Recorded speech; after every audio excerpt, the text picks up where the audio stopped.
Yesterday, the 12th of September, there were demonstrations in every, let me underscore this, in every city of France, there were demonstrations. According to the organizer of the demonstration, which was the CGT, which means in French, the General Confederation of Workers, according to them, 225,000 people demonstrated in the streets of France, the biggest in Paris, but everywhere.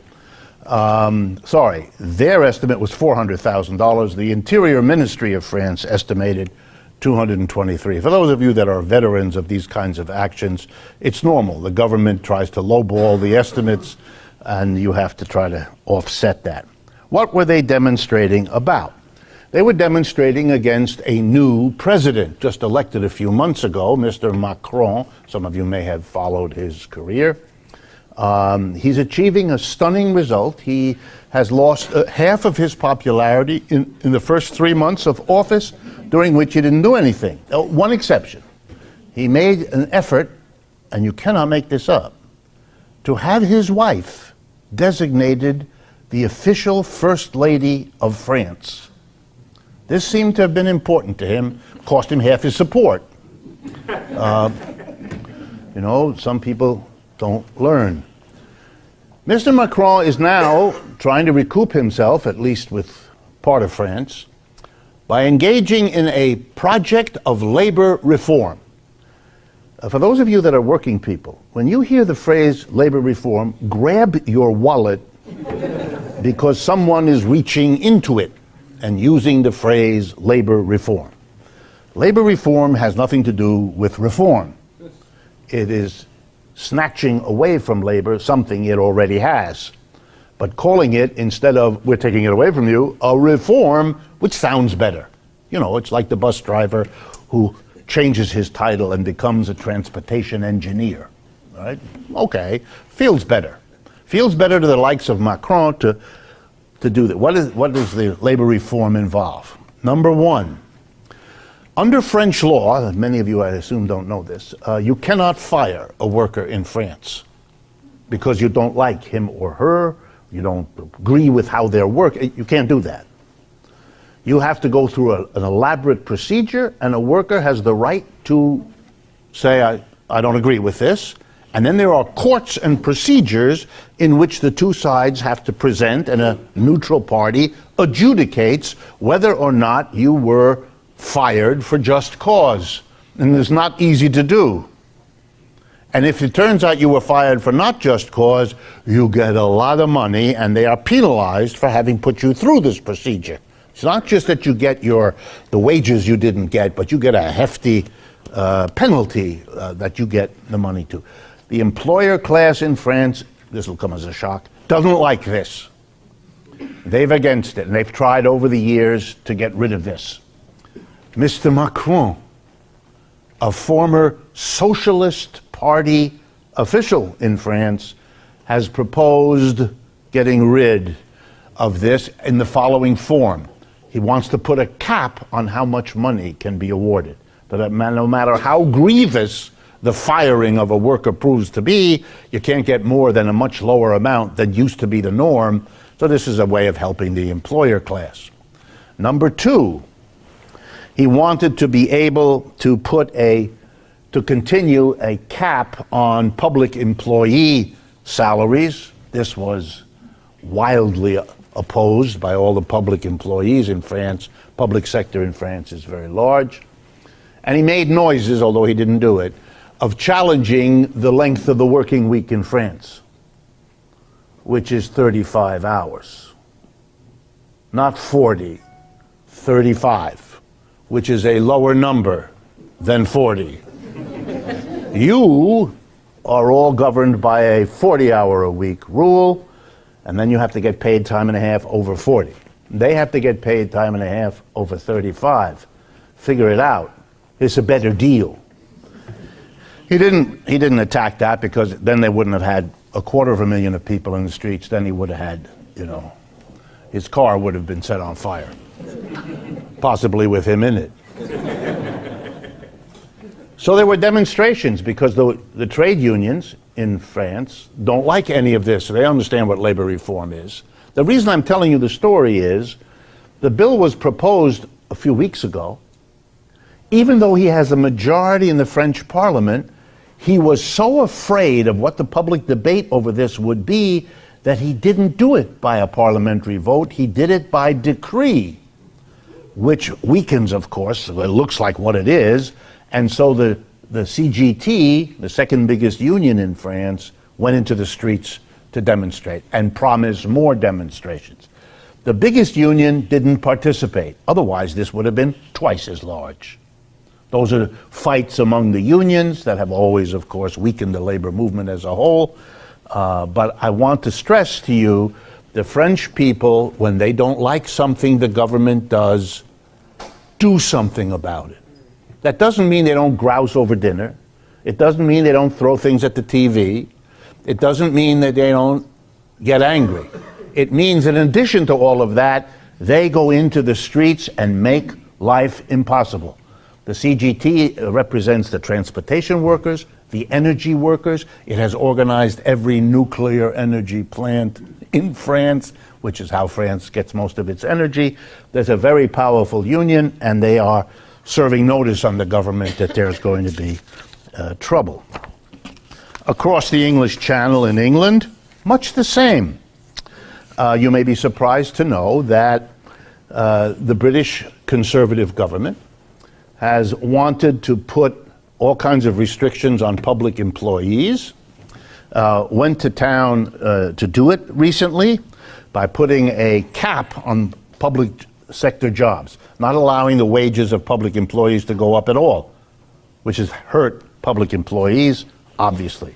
They were particularly hostile to people who work in the NHS, that's the National Health Service, the public health program for all British people. That's a way of killing the public health service. It drives away doctors, it drives away nurses, you can't live on the kind of income. It's a long-standing campaign, and the unions have been against it. The Labour Party, Jeremy Corbyn, who's kind of the British Bernie Sanders. You probably wouldn't like me saying that, but just to help in an American audience, he's sort of the Bernie Sanders over there. He announced that this was no good, and he urged the labor movement to do something. So, leaders of the three major trade unions in England have raised the threat of an illegal strike action if the government does not withdraw all of these proposals. In the British rules, you have to get a vote of 50% or more from your union membership to call a strike. We don't have that here, they have that there. But of course, if you don't want to abide by that, then you have an illegal strike. And then the government says you can't do that. And then the union starts laughing. You can say what you want. Nothing's going to move in this country unless you come to terms with us. Interesting. It's a different way of thinking about what you're doing and how you do it. So something is going on both in the labor movements of France and the labor movements of England that I thought you might be interested in, if only as a way of coming to terms with the labor movement here and what it does or doesn't. Since last we talked, it was August, so now we have had Labor Day. So I can't let Labor Day go by without a few words about Labor Day, if only to keep the mood light. Labor Day in the United States, as you all know, is first Monday in September, or first Monday after the first Tuesday, whatever it is. It's a holiday. Labor Day was actually begun in the United States. You all know that. I assume you all know that. When there was a labor action in Chicago way back in the 19th century to fight for the 8-hour day, if I'm not mistaken. There was a demonstration. Some people got hurt. Some anarchists got accused. Then those anarchists were killed, and it became a big sort of workers' event. In most countries of the world, it is celebrated on May 1st. Which is why it's called May Day, and in many countries you see, unions and left-wing parties marching in the streets on Labor Day, on May 1st. It used to be in the United States at some point, but we changed that because we didn't want to be associated with anything pinkish or reddish. So we moved it to another part of the year. If that sounds childish to you, it is. That's childish and silly. It's right up there with French fries becoming freedom fries, and so forth. Or hamburgers becoming Salisbury steaks. I just found out that in World War I, we couldn't have hamburgers anymore because it reminded people of Hamburg, which is a city in Germany. Americans are sharp. And so we got rid of the hamburger and invented the Salisbury steak, which sounds British, you know.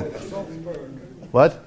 Not Salzburg, though, that's German. It has to be Salisbury steak. You know, like all those buildings in Manhattan that have, you know, Chambers Towers and all those British-sounding names here in a country where British people are, you know, once in a million.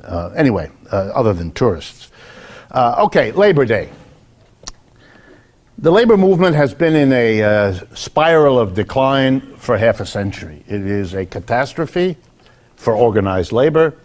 I think the latest numbers I saw that the private sector in America, 6.3, I believe it is, 6.3% of private sector workers are either members of or represented by a labor union, which would mean that 3% aren't. And that means something that I want to leave with you for sure. The next time you hear a political leader, an academic, a business leader talk about big corporations on the one hand and big labor on the other, throw something. There is no big labor, big corporation. There's big corporations and then there's silence. Labor is in an advanced state of decline. About 1950s, if my numbers are correct, something like a third of the labor movement, somewhere in the 30%, were organized. So we're now down to, I think if you put public and private together now, we're at 10% or something in that area. Unions have been declining. And I don't have much to add to the many reasons that are given, but I do want to offer one you may not have thought about. The labor movement, organized workers, always were a minority. In other words, if you take the total population, what portion are working all day long in a job? It's a minority. It's less than 50%. And if you are a minority, even a big one like that, you need allies. You need people that will work with you, support you, vote for candidates that are friendly with you, help you. Let me drive the point home that labor needs allies by pointing out that the business community has the same problem, only worse. Because employers are a much smaller minority than workers. They're tiny, the business, even if you put them all together, big ones, medium ones, and little ones, it's a tiny minority compared to employees. So employers have had to understand, if you want to survive as an employer, you've got to have allies. And they've done that. They reached, understandably, to the right side of the political spectrum. They make allies with social conservatives. They make allies with religious fundamentalists. They make allies with, fill in the blank, you know pretty well anyway. People on the right. They bring them into their political party, the Republican Party. Every now and then, it's a little embarrassing. Charlottesville was a little embarrassing who they're in bed with. But they understand allies. And even if they don't like them, and even if they disagree with them, they need them. And so there are a certain number of them in the cabinet. You all know who they are. And if they go, they're replaced by someone even worse in order to keep that. Mr. Pence has to be there with Mr. Trump because Mr. Trump is not believable as a sufficiently right-winger. He's believable as a friend of big business, but he's not believable as a friend of the local anti-abortion zealots. Mr. Pence is. And you see the alliance being produced and reproduced. Now let's turn to labor. Labor needs allies too. And it has, like business, kind of natural ones. They're the allies to the left.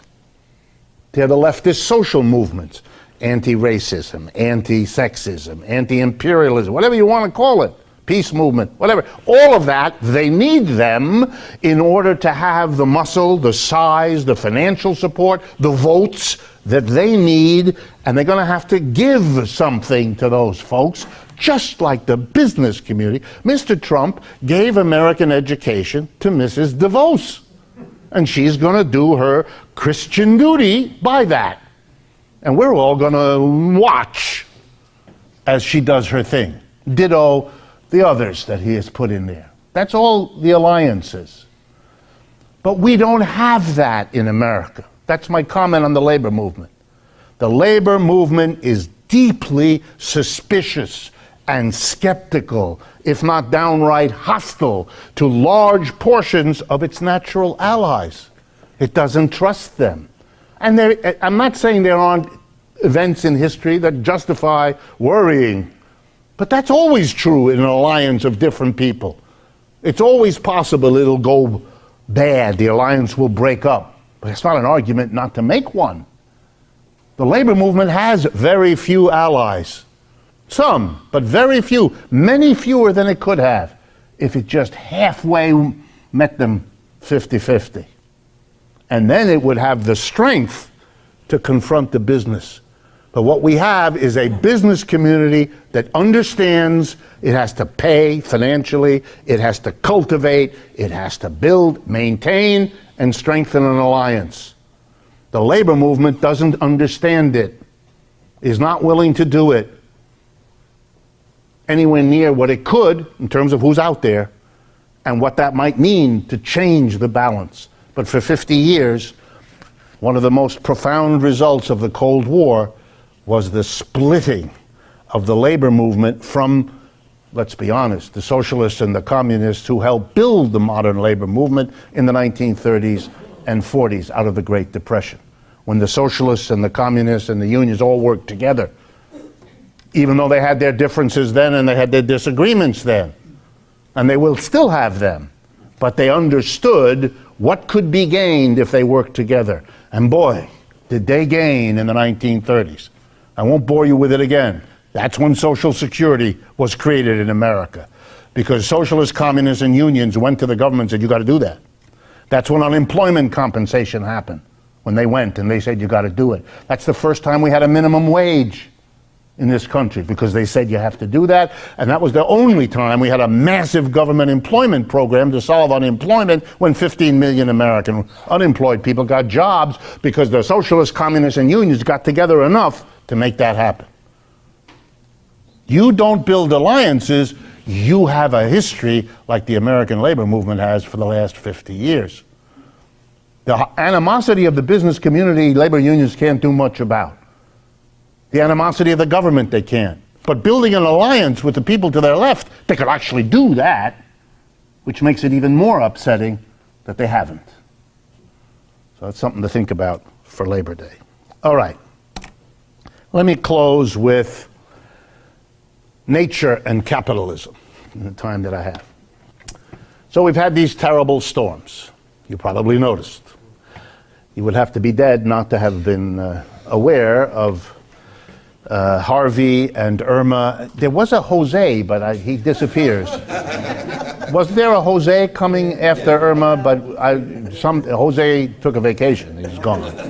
Or maybe he's still out. Does anyone know what happened to? Over the front that's coming over the country. Pushed him. The flow was going back out into the Atlantic. Into the ocean. Okay. All right. So apparently we won't then have a catastrophe called Jose. But we have had two catastrophes, Harvey and Irma. And again, I don't want to go over what you already know, the horrible suffering, the heroic rescues, all of which you saw and you've thought about. So I wondered to myself, what can I offer you?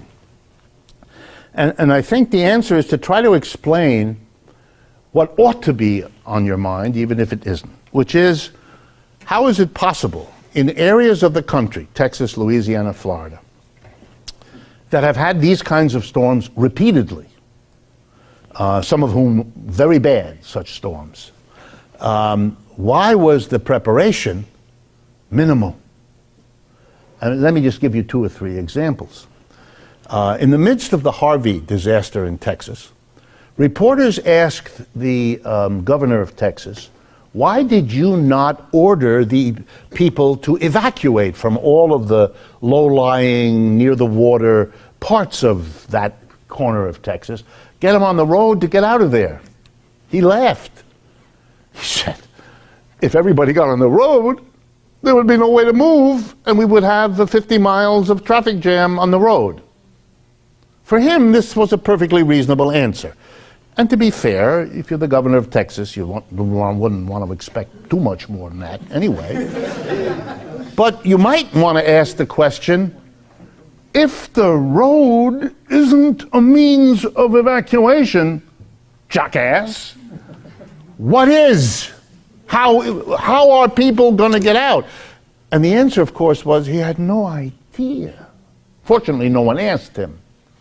The reporters are very dutiful.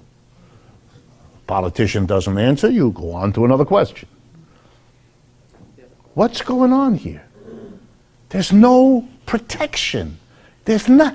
The soil, another scientist, I'm watching the TV, explains, the soil around that part of Texas is spongy, whatever exactly that means. But he explains, this scientist does, it soaks up like a sponge water, up to a point, like a sponge. After that, water goes on the sponge says, no, we're done, I'm not taking any more. At which point the water just runs off because the sponge isn't going to take any more. Turns out the soil all around there, so if you have, ready, heavy rain, for a while the ground will soak it up, and then the ground will say, that's it, we're done, here, it's going into town, fast. They know that.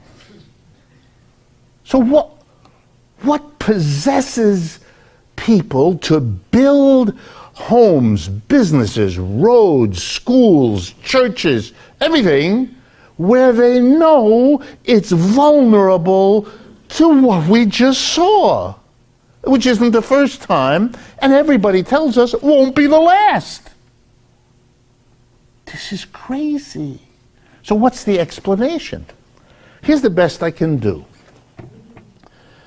In America, it's well known, if you haven't studied it, do so, you'll see this. It's well known that local politics is overwhelmingly dominated in most parts of the United States by what are called developers. Developers are groups of people who include banks, construction companies, everybody who's got money to be made by building things, clearing the land, building subdivisions with houses, and all of that, industrial parks and consumer malls and all of that. These people dominate local politics for a very simple reason. They need the zoning arrangements, they need the tax cuts, they need the subsidies in order to make these projects profitable. So you control the mayor and the governor. Look here, even Mr. de Blasio, who's left of center, is in trouble with developers, because that's the name of this game. Those people are there all day, every day, with high-paid lobbyists who can hurt you if you don't do what they want and reward you if you do, etc., etc., etc. The developers want what? They want to build houses. They want to build malls. They want to build roads. They want to build office towers, because that's the money. That's where they build. That's what they do. They borrow the money from the banks, and then they hire the construction companies, and they give the jobs, by the way, large numbers of jobs, to undocumented immigrants from Central America, etc., etc., etc. They don't want the project slowed down so we can do a study of the spongy earth. There's no money in studies of spongy earth. It just, at best, slows them down. And they don't want to have big taxes to pay for immense walls that make the project cost too much. They want to build what they can sell. They'll build a house, sell it to you. They build a mall, sell it to, Target or somebody else who will anchor the mall. I say Target, I get letters. So I now say Target, Bus driver, transportation engineer. It's the same thing. So what we had here is it's a spectacular comment on capitalism and how it works. Profit drives the system. Concerns about long-term risks, concerns about helping the community, protecting it, finding a way to get people out of a dangerous area you know can be hit by such storms. That takes time and energy and money, and there's no profit in that. And so it doesn't happen.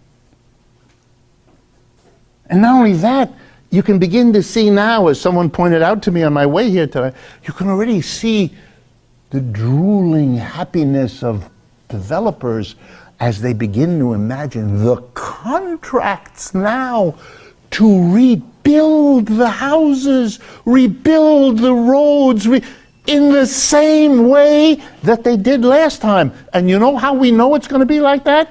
Because that's what they've done each other time. We're going to have a boom redoing the same thing. And here's the worst of it.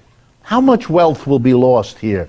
The estimates are all over the place, but $100 to $200 billion, if you put the two states together, is the ballpark we're talking about. For a fraction of that, you could have developed all kinds of evacuation systems, protection systems, walls, all kinds of things. For a small fraction of that. You didn't do it. It's a system that is so set up that it is hostile to the very idea of a collective action.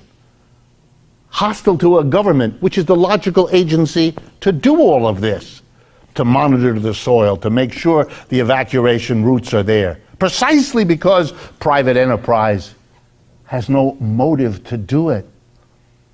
Capitalism is a system that prides itself on providing incentives. That was always crazy. But even if you accept it, it's incentives to make profits. But there's no incentive to do the rational thing here, which is to react to these storms in a way that they didn't. And I'm angry about it because I can see the media focusing us on the lovely story of the firefighter who rescues the pussycat from the top of the truck that's submerged in water. It's a marvelous moment. But it's saving us from asking the hard question, why the hell is this car submerged? Why does the middle of the street have 8 feet of water in it? What in the world? And this is the 10th time in 100 years that they've had 8 feet of water in it. This is lunacy, a society that lives like this. And you can be sure that when the time comes to pay for the reconstruction, it's going to come out of all of us. Because it'll be the government. When the private profit doesn't work, it's turning to the government, the very agency they denounce for incompetence, to bail them out of the mess they've made. That's what we did with the banks in 2008 when they blew the financial world apart. We bailed them out with your money and my money. That's what's going to happen here. Last little point. When the big insurance companies suffered some losses a few years ago, they left Florida. It was too expensive, too dangerous to provide flood insurance or any kind of insurance. They left. That meant the people of Florida, in a crazy capitalist system, if the private insurance company leaves, you can't get any insurance. So this was deemed to be a problem, so the local politicians helped get little Florida companies to step in, where Allstate and the big State Farm and those other monster ones left.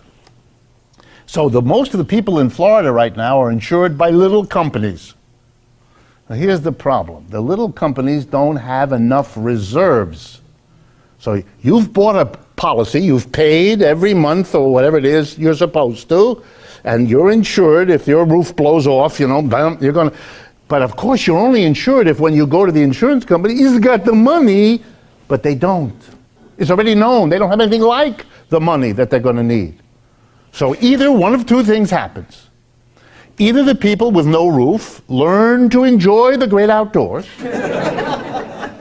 or we will all pay more taxes from the federal government, which will help the people of Florida to compensate them for the failure of the private profit-driven insurance companies to do what they're supposed to do. You are living in an economic system that's broken. It's not coming back. It cannot solve your problems. And as it faces bigger and bigger problems like these storms, it's going to display for all who are willing to see its dysfunction, its inability to work. That's the biggest problem we all face. And we live in a society that is going through this experience and is in the deepest imaginable denial of what is happening to itself. And you know, if I understand psychology at all, it's bad if you have a problem, but that's much worse if you have to deny that you have that problem. Then the consequences to you are doubled and tripled in their horror. You have at least, like in those AA programs, you have to begin by saying, hello, I'm here, I'm an alcoholic. You have to put your problem on the table, because otherwise you are running away from it. You're not going to be much good to yourself or to the others in the room.